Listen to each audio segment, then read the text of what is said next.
around 6. He fought all the time, but when we was out around family and friends, with my family, he appeared to be quiet and shy, just like he was when I first met him. And with his family, he was just kind of himself. They knew what he done, and they accepted it because he had done it to other women before. And so after the domestic violence, a lot of people say, why you didn't get out immediately or the first time?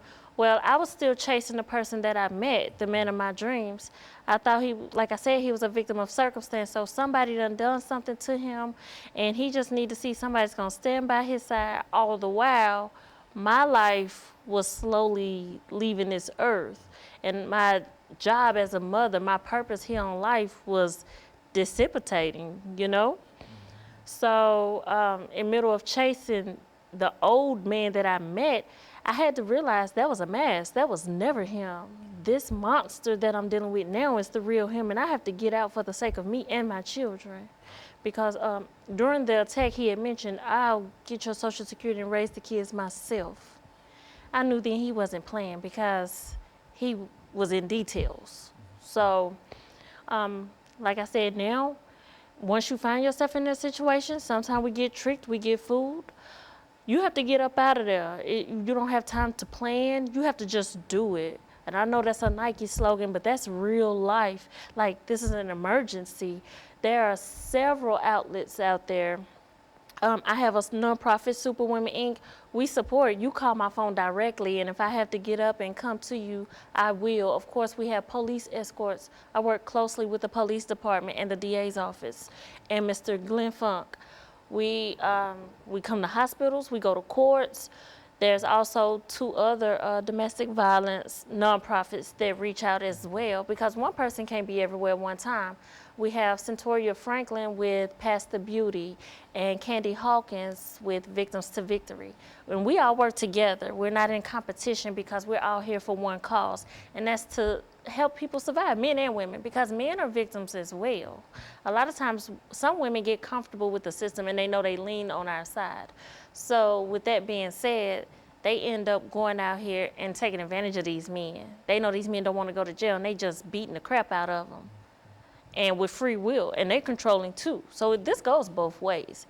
So we're here to be that support that a lot of times people are not really quick to go to a domestic violence shelter. Or people don't want to talk to someone with a badge. They want to talk to somebody who look like them, who can say, I've been exactly where you are and I'm here to help you. Because there is life without them. We get blinded by the love, and once we with them for so long, we can't imagine life without them. Especially when we have kids like, oh, we have these children. We didn't have these children at first. What is life like without them? There is no life without them. But baby, it is. What kind of work did this individual do? And I say that because, I mean, it was not just one long series of just rape. I mean, there was some other kind of interaction. Was there no other kind of interaction that you had with him after all of those years around? I mean, you didn't... He was a drug dealer, but he also worked at a warehouse. He did warehouse jobs. Yeah, for legal reasons. I'm not gonna name the name of the warehouse, but he worked at a warehouse, but he was mostly a drug dealer. So yeah, I had interactions with him all the time. But he didn't appear, and I defended him. That's important to say. A victim will defend, because we don't want anybody to know that we're so stupid or we're so weak and we're dealing with this. And and if we love them, we're gonna defend them. That's love all the way around, if we're being abused or not. We're gonna defend our man, even if it costs us our life sometime. But it's time out for that. That has to stop, because too many children are burying their mothers. Yeah, and so Pastor... You know, Dr. Haney, I guess what I'm hearing is when that individual reveals themselves, their real self, you got to believe it. You got to believe it and know that individual, that picture that they showed initially, the mirage, the fake picture, that's exactly what it is. It's a fake picture. It's a fake image, you know. And when that true, real image come out, you have to believe it, male or female. You have to believe what you're looking at, Because if you don't believe what you're looking at, then you're going to try to stay attached, and I guess, try to use love to say, well, I'm going to find within this person that I met. It's almost like the drug thing when you get addicted to drugs. You know what I'm saying? That first high you get, man, that's the one you chase for the duration of your drug addiction. Every time you get high, you're trying to get that first initial feeling that you got, and you never get it. It never shows up again. You get close to it,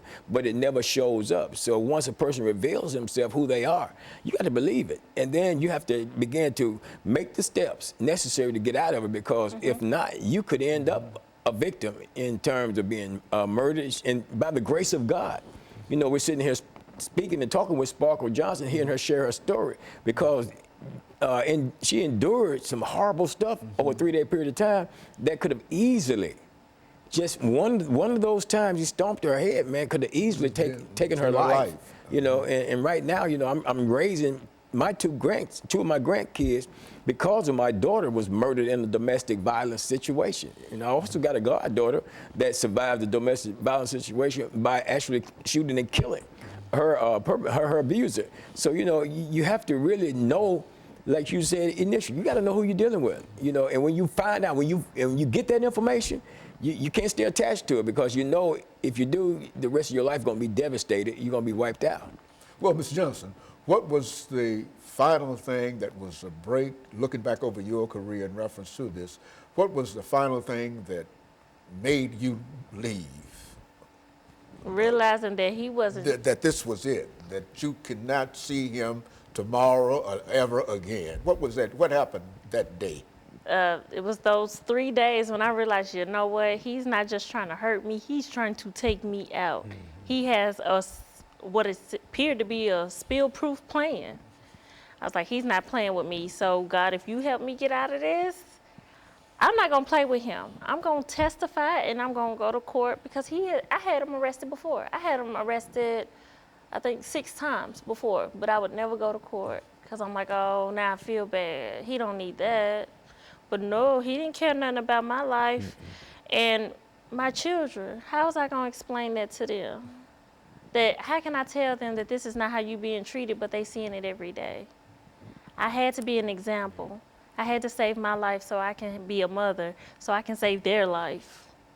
And so this is what we call overcoming domestic violence. And you can truly say that in spite of any of the other challenges that other